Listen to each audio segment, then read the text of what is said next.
The high rate of insecurity in Katsina State in recent times has been a huge source of worry to many, and some members of the public have called on the Nigerian government to urgently impose a state of emergency on the northwest state.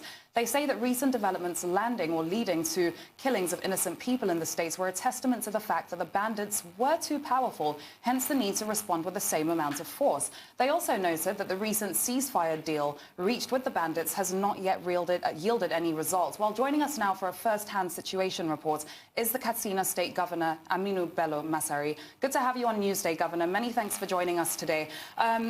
I mean, there's been a lot of prevalence in terms of banditry over the past few weeks in Katsina State. Can you tell us first about your approach to insecurity when you first came on board as Katsina State Governor? I'm asking because you recently put out a statement saying there's about 30 police officers per 100 villages. Governor, that is quite worrying. Well, actually, when we came, the act of banditry was for cattle rustling, and we moved in together with the governors of Northwest, and including that of Niger. We had a security committee under the then General Officer Commanding 1 Division of the Nigerian Army, who were then in charge of all our states, including Niger. Over time, then we moved in and started discussing, having dialogue with the cattle rustling. For about 2 years, there was relative peace. But unfortunately, because of the vastness of Zamfara forest and the lack of engagement with the bandits, the cattle rustlers then in Zamfara led to near collapse of that peace deal we had with them, which saw the return of over 360 AK-47 and the others in town, and over 100 of Dengas from the vigilante groups. Well, like I said, because of the problem of Zamfara, the peace deal collapsed because all the leaders of the herdsmen from on the part of Katsina were killed by bandits from Zamfara. You know, the forest area in Katsina is up to 10% of the forest area in Zamfara. So you cannot have permanent peace in Katsina if there is no peace in Zamfara, because most of the raids and abductions and the recent banditry attack or kidnapping, most of it is coming from Zamfara State. Most of the gang leaders now, as I'm talking to, have located to the forest of Zamfara, which is a vast area, and unless the situation is brought under control in Zamfara, it will be very difficult to have peace in Katsina, Zamfara, KB, even Niger, or some parts of Kaduna State. Your Excellency. Yes.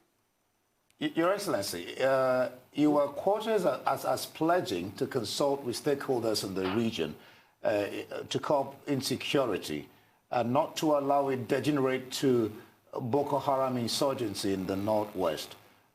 What is boosting your confidence for this declaration? No, you see, it is easier to control the problem on this part of Katsina, Zamfara, and Sokoto and Kebbi because there are no issues involved. It's not the culture, the religion, the tradition, and the language of all the people involved are the same. So we don't have much differences except the issue of stealing, kidnapping, and banditry. So, but since there is a crack, and if we don't take urgent measures, there's a possibility that the ISWAP from other West African countries and the Boko Haram from Northeast may have an infiltration, which we have started to see some signs of their coming and their infiltration in the area. That's why I do believe that all the governors of Northwestern State, including Niger, will work hand in hand to make sure that this doesn't happen. Northwest should not and will not, God willing, become another theater of Boko Haram or ISWAP. All right, Governor, we want to find out from you the Malays kidnapping and banditry we've seen in the States. a lot of people want to find out, what do you think was the root cause of this kidnapping and banditry we've seen just spiral out of control in your states? I think now what we are having, like I said earlier, it started with cattle rustling. It became a banditry. Now, because of the pressure put on the bandits in the forest, now some locals have resorted to kidnapping. The current kidnapping rates we are seeing are normally perpetrated, most of it by people living within the community in the villages, not necessarily by the bandits in the forest.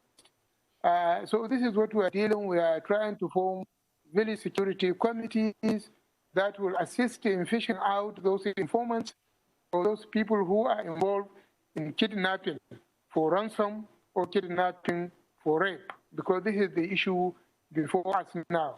The last attack we had about banditry is now more than 2 months ago. So what we are dealing with now is largely kidnapping and maybe some small cattle rustling of 2 or 3 bulls from the farmers. This is what we have currently. With regards to the first statement that was asked me by the gentle lady, what the statement I made was that we have to reintroduce the village security council, district head security council, to assist the police community that is in the offing and to assist the police command at local government. I said this, let me repeat. Because of the shortage of manpower, certainly in some local governments, you cannot have up to 50 policemen, and you have more than 100 villages, and you don't expect the policemen to be in every village at every time.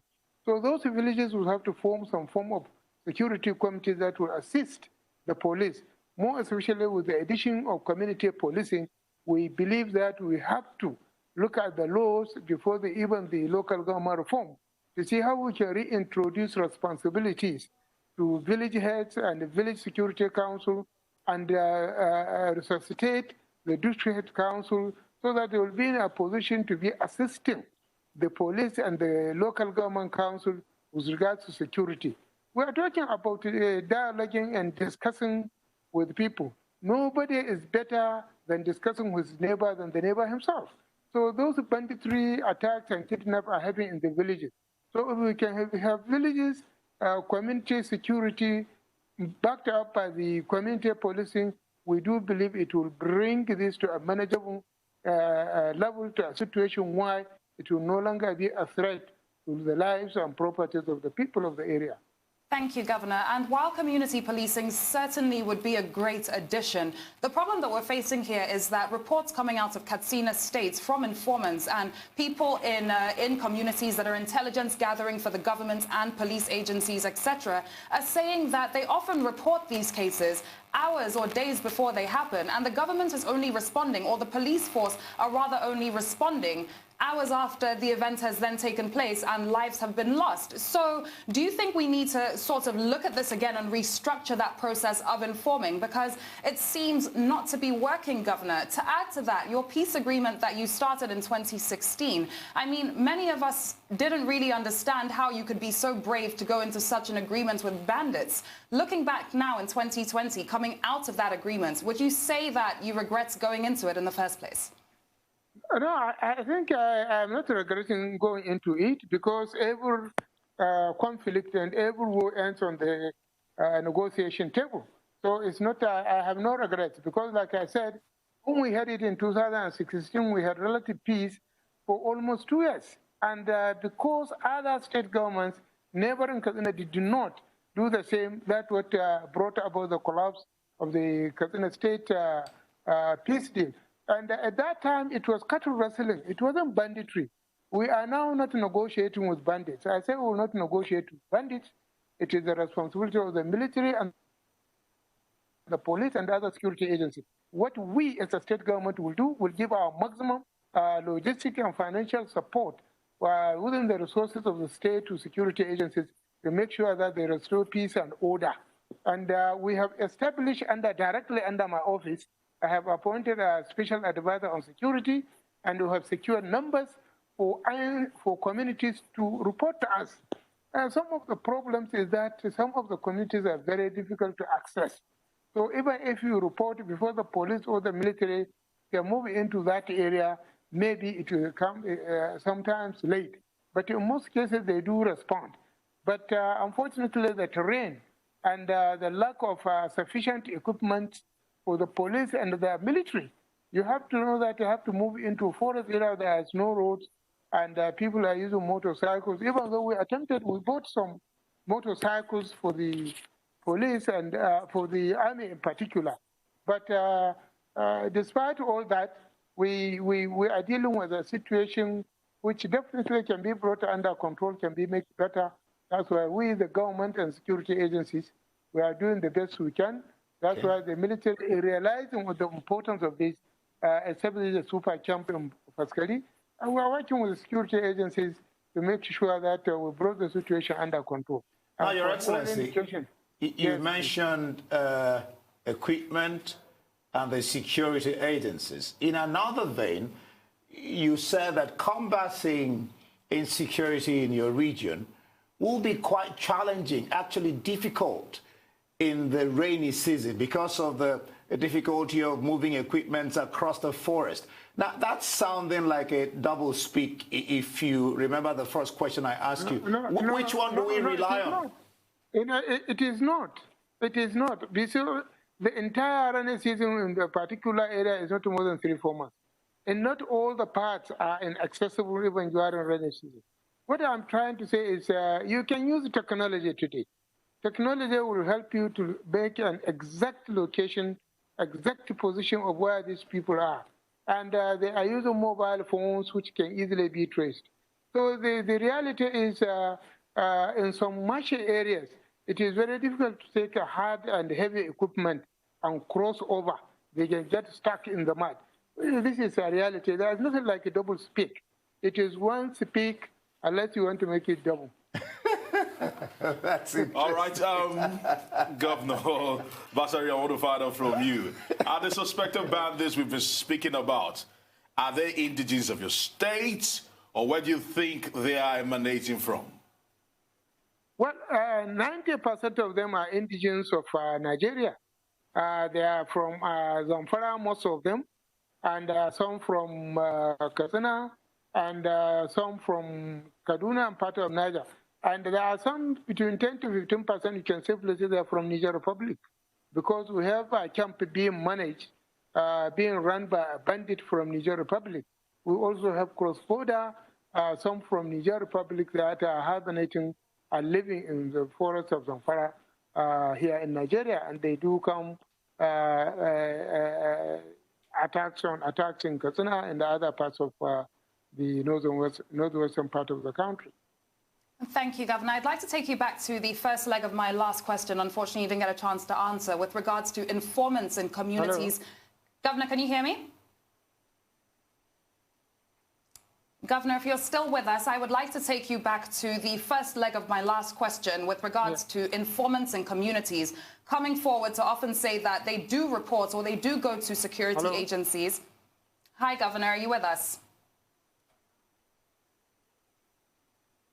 Yeah, I'm with you now. I can hear you now, okay. But before I wasn't hearing. Okay, great, Governor. I was saying that I would like to take you back to the first leg of my last question with regards to informants in communities in Katsina State coming out to say that they often report intelligence to security agencies hours or days before these attacks happen, but security agencies are not acting until after these attacks happen. How do you react to that? And as Governor, what do you think you can be doing to better cushion these economic effects of COVID-19 that, of course, are leading to the increase in banditry that we're seeing across Katsina and other states in the Northwest? Well, let me start by replying your question that, you see, the communities also may inform the police and may inform the military. And I think most of the attacks on the military, ambush on the military and the other security agencies were as a result of informants, informing bandits of the movement of security agencies. And sometimes some of the informants who claim to be informing the military misinform and misdirect the military against the operation area. Some of these, they tell you that they have informed. Yes, they have informed, but along the line, maybe the information they have provided was to mislead the members of the security agencies. We had cases like that. And of course, there may be some laxity in terms of addressing some of the calls on good time due to some of, like I said earlier, logistic problems and other human errors. But by and large, like I said, in order to centralize and to bring maximum security and cover to those who inform, we have established directly under my office, under a security advisor, secure telephone lines that we have given out and that we are receiving the calls directly ourselves and talking to security agencies directly ourselves to make sure that response is timely and effective. With regards to COVID-19, just 2 weeks ago, we launched COVID-19 support, which was given to us by COVID, and together with what the state and the federal government through NEMA have provided, we are going to support over 67,000 families across the state. And I do believe we are already covering a lot of area in terms of COVID-19 in the state. That's why we are seeing drastically the number has reduced, and we do not have active cases more than 20 now. And our isolation centers are empty because we don't have patients. Even though only yesterday I directed that some patients from a particular local government should be moved to the isolation center because where you have about 10 from one local government, the best thing is to remove them. So altogether today in Katsina, we have only 20 active cases. But otherwise, all cases, Katsina is free. And we do believe that with the progress, things will be all right. And we thank God because the rainy season is good and it is showing signs of good harvest to come. And a lot of individuals also privately have contributed immensely to addressing issues of COVID-19 and also support palliatives to those who are concerned. But you should note that we in Katsina, we have taken the issue of insecurity more serious because really it is what is dislodging our people seriously. So the pandemic is national. We are giving it its own attention, but attention is more on the issue of dealing with the security. Okay, Excellency, let me come in here. The Emir of Katsina, he's advising you to take a delegation of, a high-power delegation of Katsina natives or Katsina citizens to the President, Muhammadu Buhari, concerning the insecurity in the region, especially when my colleague talked about 30 policemen to 100 villages. Are you taking that advice? Well, I think, the last Salah celebration, the president was here. The Katsina Elders Forum, being led by very senior government officers who are generals and some federal permanent secretaries and state and former governors, met with the president and offered all the challenges to Mr. President. We also, as the governors of Northwest, under the leadership of the National Security Advisor, have briefed the president about the situation in northwestern part of this country.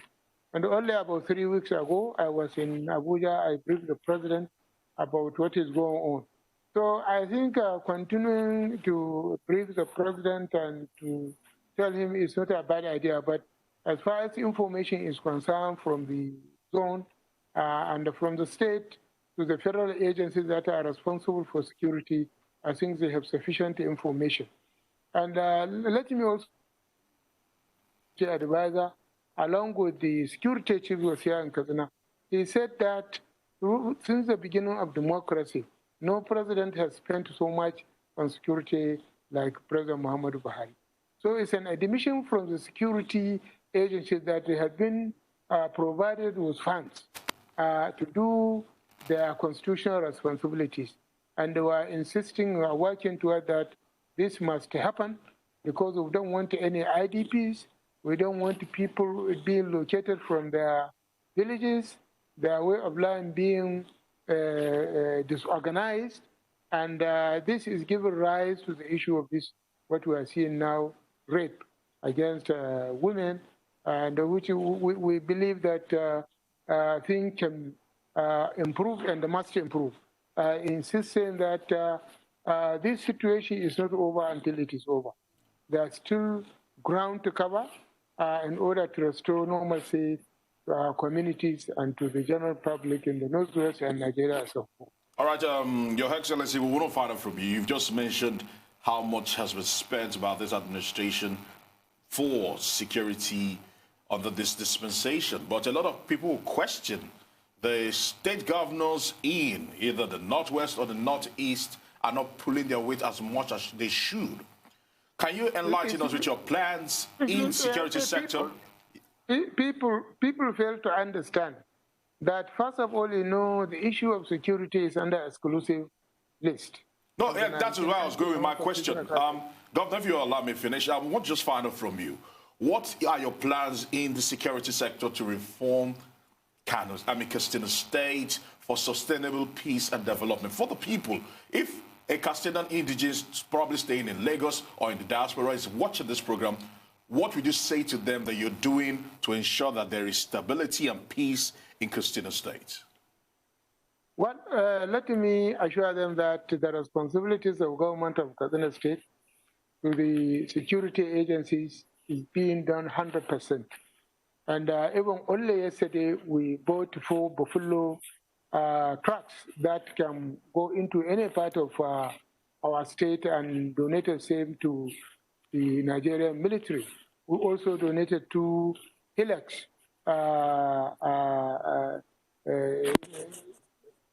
to NDLE, because we also realized that drugs play important role with regards to banditry and the kidnapping. We also gave additional 2 pickups to military that they can use in terms of patrolling and checkpointing some notorious places, because we wanted them to be in almost all the parts of the state. And they were working with the police also to see in areas that we can further assist them in with regards to logistics. You see, we are doing everything possible that is available to the government. Then again, we have set up a committee under the leadership of the state chief judge, which is now looking at the northern Nigeria laws and the North Central State laws before the local government reform. We want to reintroduce, like I said earlier, village security council that consists of all those who are responsible at the village level. You know, what happened with the reform? You took away authority from the village heads, from the Meonguas, and you did not vest it in anybody. That's what happened. So we created a vacuum, and nature abhors vacuum. So we are trying to fill in the vacuum and creating a security outfit together with the new community police in every village that will be squarely responsible for advising government and assisting the security agencies in knowing the location of bandits or people of doubtful character, and we will provide some allowances for those. And also we are introducing district head councils, which also comprises of who is who within that district, so that will advise the local government council with regard to security. Well, so this is what we can do within the powers of the local government system. We're also working with the elders of the community to make sure that issues bordering on indiscriminate sale of plots, houses, renting is stopped, because we realize a lot of these bandits are now moving into communities, renting and buying houses at exorbitant prices and settling among the people and continue to commit these heinous crimes of kidnapping and rape. So I think as far as the government is concerned, our records are open, on the table. We have supported the police from 2015 up to this moment as I'm talking to you, and we will continue to support the law enforcement agencies to make sure that they make our state safe for our people. Thank you, Governor. To the best of your knowledge, how are the bandits in Katsina State and other surrounding states being financed and also getting their weaponry?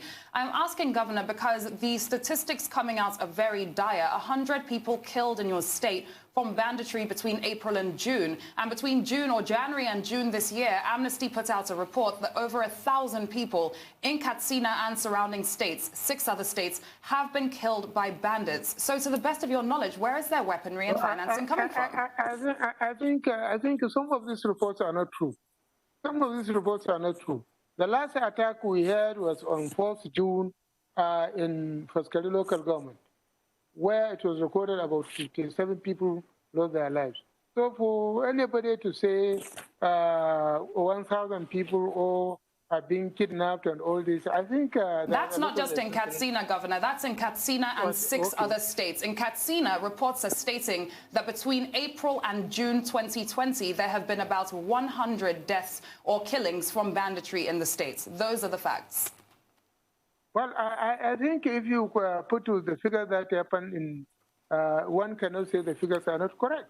The figures are correct, and that was the peak period of this banditry, which has been largely brought under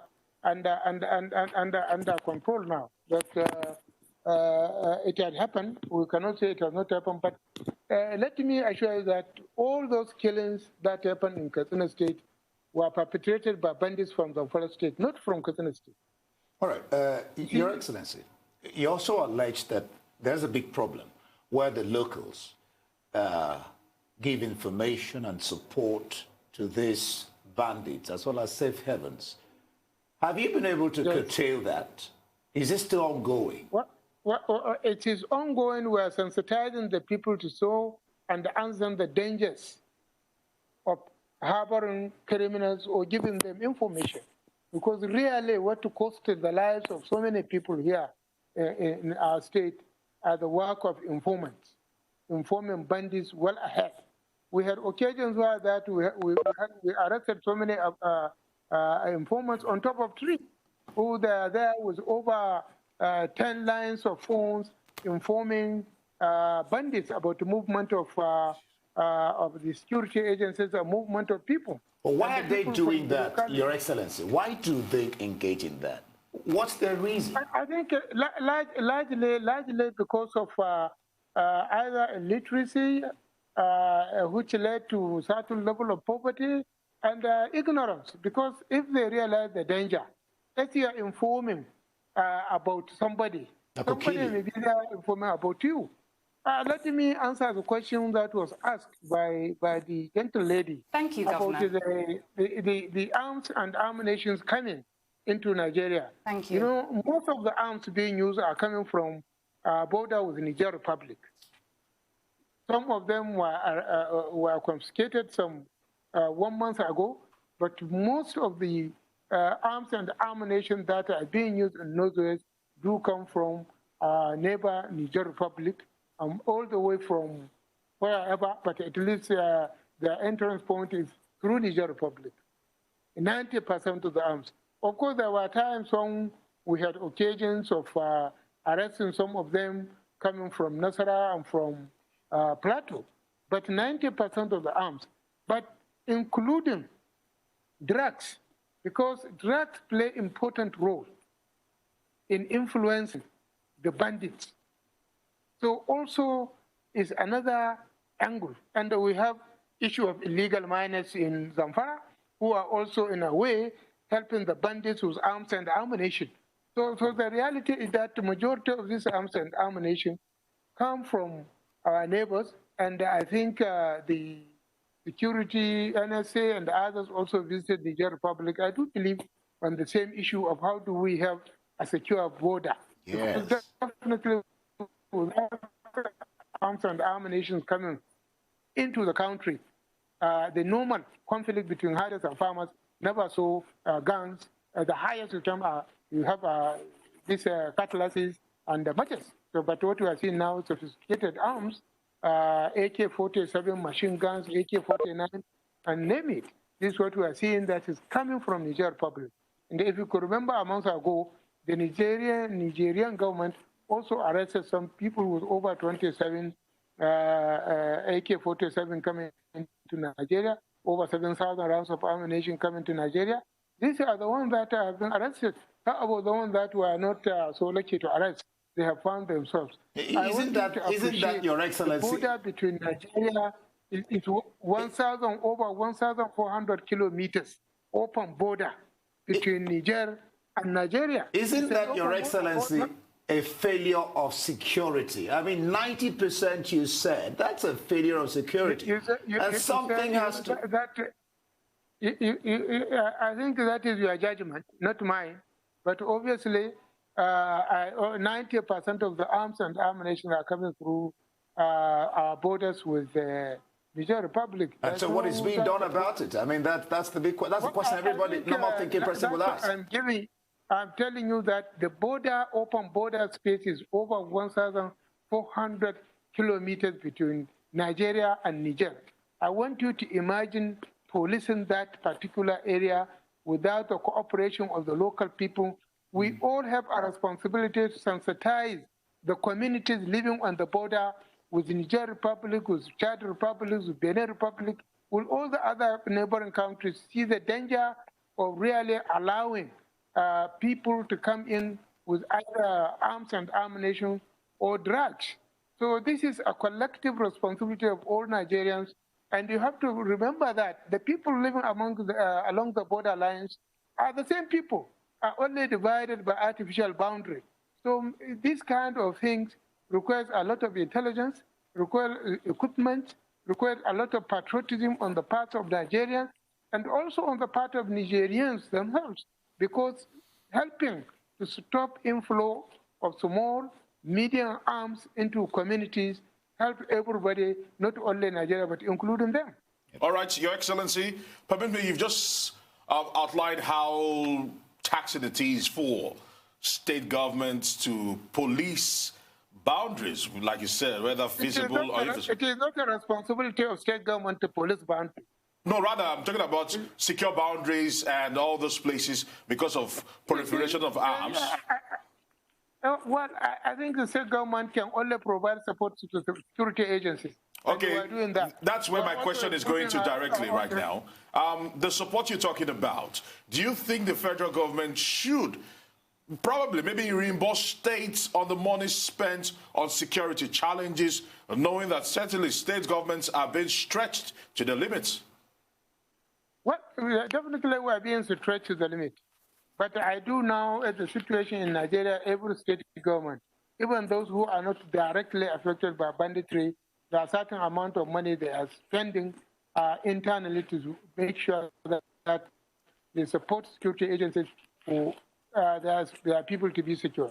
And certainly for those of us who are living on the front line, certainly we can do with a lot of, we can do with more assistance with regards to how to secure people. If the assistance should come directly to the state or should be used to reinforce security agencies that are manning these areas, for me it is okay. I'm not after the money that will come to the state, but I'm more interested in what should be done to security agencies to make sure that our people are secured. Thanks, Governor. And in the course of this conversation, you have stated that peace in Katsina is contingent on peace in Zamfara State. What bilateral conversations are you having with the state governments in Zamfara to solve this problem? And more so, what are you doing about the resettlements of communities that have been displaced by all the insecurity that's been going on? Well, actually, we have a security committee making up of the northwestern states, including the governor, the Niger State. And we had 2 or 3 meetings, and we all know, all of us agree that concentration should be more on Zamfara forest, so that because if you read Zamfara forest of the bandits, certainly states neighboring Zamfara will live in peace because most of the activities, most of the actors, they live, hibernate, reside in Zamfara forest. So I think to that, I think we are working to make sure that we overcome the situation. With regards to resettlement, what we are doing now, I think from the records, so far only 3 or 4 villages that we need the military and the police to secure for the people to go back. Because we have only 2 IDP camps in Katsina State, one in Masari and one in Faskari, which I even visited only a day before yesterday on Saturday, when chief executives of federal parastatals brought some clothing and essential needs of support to the internally displaced persons. And we are working with the military to make sure, and the other security, that these people go back to their villages. And I think we don't have more than 2 or 3 villages that we need to really secure. The villages are empty. What the people need is the presence of security agencies so that they can go back. It's not, we are not building new resettlement for our IDPs. Our IDPs will go back home. They are limited. We know the numbers. We know where they are. We know how to take them back, provided the area is secured. Good. Your Excellency, this is key. What do you suppose should be the groundwork, the framework for a lasting solution, talking about peace, in your region? You see, most importantly now is to secure the area so that the government at the various levels should move in. I see total lack of education, both religiously and the Western education. Then access for health facilities, and also improve seas with regards to cattle that live in the forest. You know, we can no longer have those cattle with long horns that cannot produce more than 1 liter of milk to support a family. There have been population explosion over a period. I always give an example. Katsina was 3.7 million when it was created in 1987. Today we are talking between 7 to 8 million. The population has doubled. So you can see the land remains the same. So the competition for land and its resources between human beings themselves and the human beings and animals has become intense. So there is need to move in with a better breed of cattle and restoring the water points. In Katsina, we have over 30 water ponds that have silted up, that where they used to water their cattle. And if this area is secure, we have already mapped out a plan to start rehabilitating those ash dams and creating what we used to have in Runka, a center point where even the Fulani can bring their milk and for processing and for selling. You know, there are so many things which we need to move in. Then integration, because the people are the same. They don't have problem with culture, tradition, or religion. But over time, because of this act of cattle rustle and banditry has created a barrier. So we need to reunite the people to restore faith and confidence in communal living that it used to be. But key to all what we are doing is the issue of education, both religiously and the Western education. Because unless we provide education massively to the people, so getting them out of poverty will be very, very slow and very, very difficult. But if you give basic education, it will be easier to train some people for skills that are required to support lives and businesses in the forest area and in the rural communities. So I think if we do that, we will have a lasting peace, because it is through ignorance of even the religion that you can have Boko Haram, that you can have ISWAP, they have an influence. is through ignorance. Anybody who is learned Islamically will not associate with Boko Haram, will not associate with ISWAP, because they are not promoting Islamic religion. They are promoting banditry, insurgency, killing, and raping innocent women. So I think the key to all this, I think, will come more through education, massively given to everybody, so that they can have a better life. All right, I want to say many thanks to you, Your Excellency, for your time today here on Newsday. Thank you very much. And that was the Governor of Katsina State, Governor Bello Masari.